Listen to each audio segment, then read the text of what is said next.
নওগাঁ নিয়ামতপুরে বালাহৈর গ্রামের ভাঙা কালভার্টটির অবশেষে সংস্কার কাজ শুরু হয়েছে।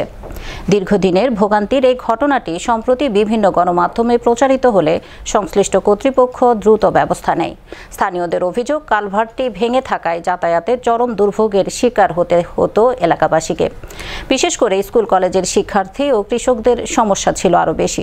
মোহাম্মদ রুহুল আমিন শেখের রিপোর্ট। নওগাঁ নিয়ামতপুর উপজেলার সদরের বালাহৈর গ্রামের রাস্তায় ভাঙা অবস্থা থাকা কালভার্টটি সংস্কার কাজ অবশেষে শুরু হয়েছে।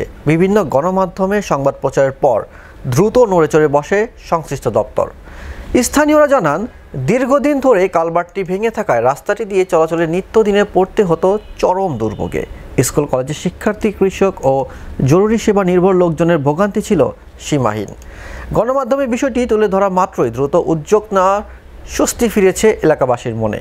এখন কালভার্টে সংস্কার কাজ শুরু হওয়ায় তাদের মাঝে নতুন করে আশার সঞ্চার হয়েছে। এলাকাবাসীর প্রত্যাশা, কাজটি দ্রুত ও মানসম্মতভাবে সম্পূর্ণ হলে দীর্ঘদিনের কষ্টের অবসান ঘটবে।